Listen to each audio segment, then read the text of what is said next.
So, quick introduction. This is an interview I did with Maggie Eyre. She is considered probably one of the best networking coaches in New Zealand. So it's networking, but with a focus on why students should be networking while they're at university. So without further ado, let's skip over to the interview.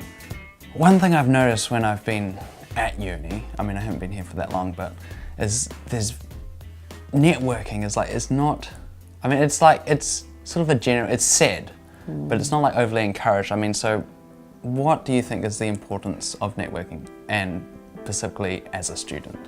Well, I think with networking we think business and we think about it, you know, it's marketing ourselves, but it's a lot easier if you just think you're meeting people. You're going into a room, you're meeting people for the first time, you're getting to know them, you know, and you're not thinking, I'm out here to get a job. I mean, that might be your objective, but if you're always on the hunt for a job, you could come across as awkward. Yeah. So, you know, if you just take away all of that huge stress, just think, I'm going to meet strangers and going to meet people. And networking is just about getting to know each other. Okay, so let's break it down. So like, okay, so I'm going to a networking event. I enter the room. What is the first thing I should do? The first thing I do that I recommend to people is look around the room and look for the friendly face. If there's somebody standing on their own, go to that person. They'll be relieved you've actually gone there. The first thing I do is go and get a glass of wine or a glass of water, and then just go and introduce yourself. Yeah, so I've singled out the friendly, hopefully friendly face, the warm face. The person who's by themselves. So what is like the best way to begin that conversation? Well, you're smiling as you're talking to me, which is fantastic. Do you go and shake that person's hand? The first thing to do is to actually offer your hand. Introduce yourself? And introduce yourself, and it's a kind, polite gesture. And then just ask questions. The worst thing you can do when you're networking is to keep on talking about yourself. Yes, I can imagine. Ask questions.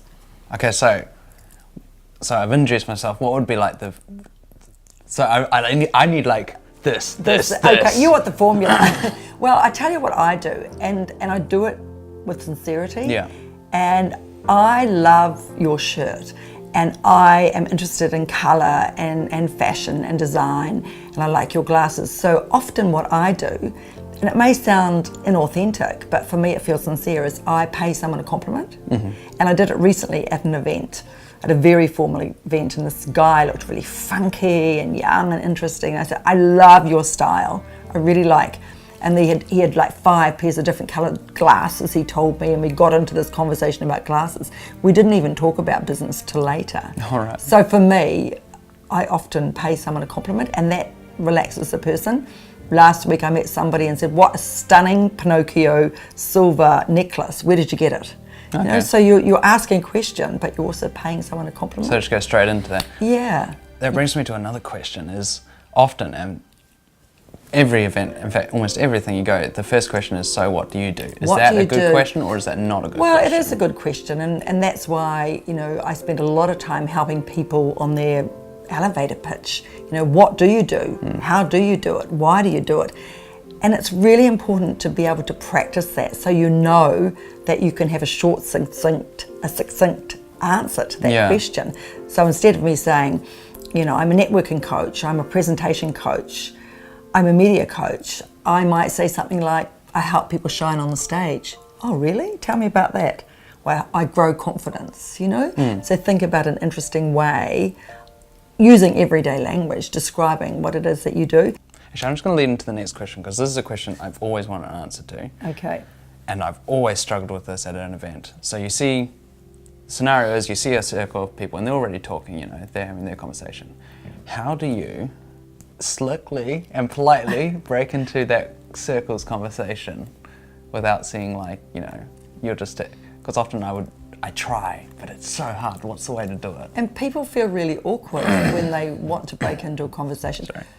What I recommend you do is just stand there. You've got your glass of water or your glass of wine or your cup of coffee or whatever, and just listen to the conversation. Eventually people will welcome you in, or somebody will, you know, open up the circle. You know, people are not rude, they're not going to kind of block you out. Yeah. But just actually have a presence and be present to the conversation. Don't be thinking, oh my gosh, this feels really, really awkward. I'm dying here. Yeah. I feel awkward. And then you'll start to perhaps make a comment, or sometimes what I do in that situation is say, hi, I'm Maggie. Please carry on with the conversation. I'm really interested. Oh, so you can just say that? Yeah, in yeah, along the yeah, conversation. or just say, oh, it's so great to hear you talking about what you did for your holiday last week. You know, I also was in Coromandel, but making a contribution. Yeah. It's thinking, what can I give to people rather than what can I get out of it? Yeah. It's really the mindset of what can I give? You know, if you want to be memorable, really help somebody with a problem or give them something. Don't be thinking, this is what I want. I'm here to get a job. I'm talking to you because you're the CEO, you're head of HR, and I can get a job. You've just got to give all that away. It's about building a relationship. Be true to who you are and be warm and smile and stand there and ask questions about them. So you work for KPMG. How long have you worked for that company? Okay, so you begin with like these questions, very sort of simple surface questions. Yeah, and introducing yourself. Always tell that person your name. Yeah.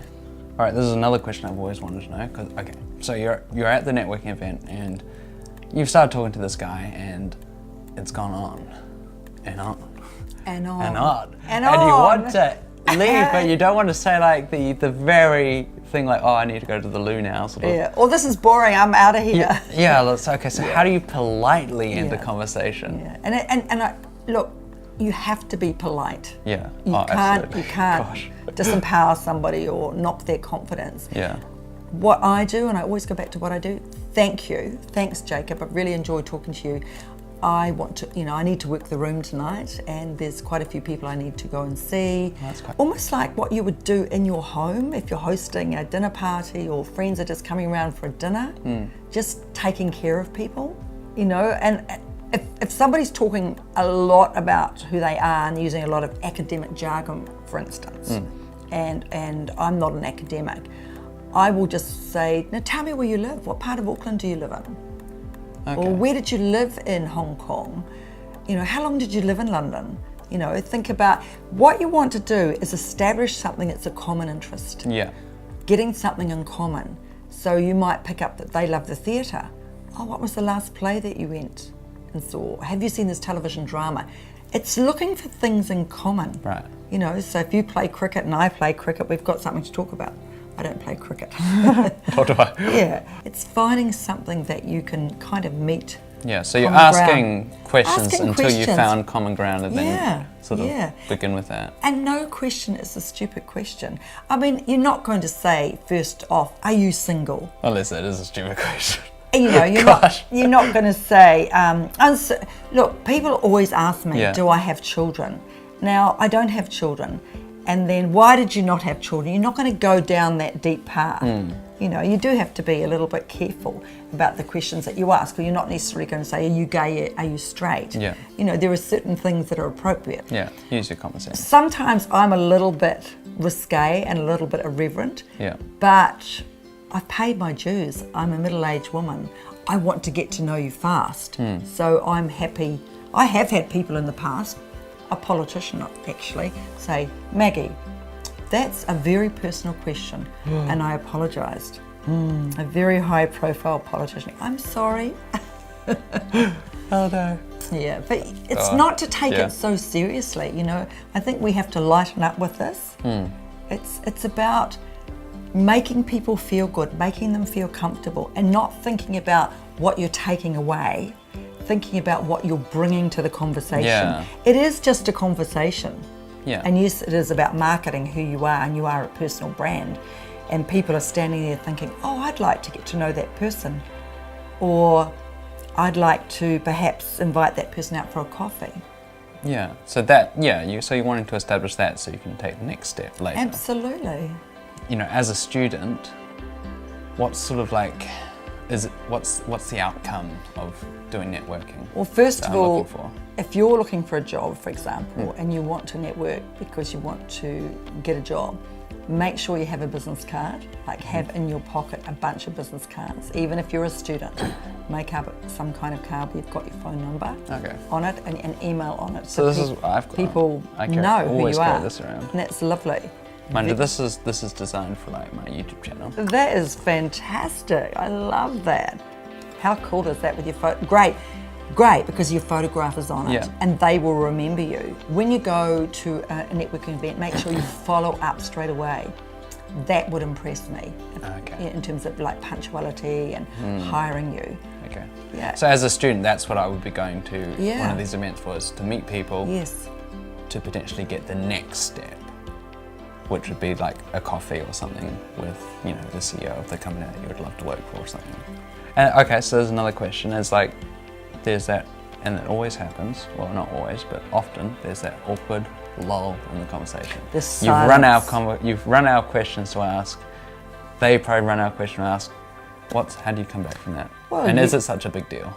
It's not such a big deal. It happens in life. It might be, would you like me to go and fill up your water? Or would you like another glass of wine? Thank you. I'm actually going to go now. If you're generally going to go, I'm sorry, I've got to go and I've got another appointment. Or just like end it in a polite way. Okay. You know, just. But if you want to continue it again? If you want to continue, don't be afraid of silence. Okay. Don't be afraid of silence, because you're thinking about the next thought, and you don't want to just fill up that silence with a whole lot of chitter-chatter, nervous chitter-chatter, and then it feels really false. Yeah, of course. You are human. You're allowed to feel awkward. You're allowed to feel nervous. And people identify with you when you're real. You know, sometimes I might ask a question, do you come to this event very often? It could be a book club or something. Do you come here very often? Or do you come to these art gallery cocktail parties very often? And, you know, what do you get out of them? Why do you keep on coming back? It's asking those questions. A few final questions. What would be like sort of your top few tips for young adults like myself, students probably, who realise the importance of networking and they've never really done it before, but they want to give it a go? Practice networking. Practice it with your family. Say to your family, say to your brother, do you have an event coming up in the next couple of weeks? And he might say, oh, I'm going to the opening of a movie, a festival movie. And start working the room, or just start actually practicing, but beforehand thinking, what's the first thing I'm going to say? Why am I here? What's my intention? You know, have a couple of sentences in the back of your mind so you know what it is. I mean, obviously you're going to say, hi, my name's Jacob. But I think once you start practicing working a room or just going and talking to people, you will build up your confidence. Yeah.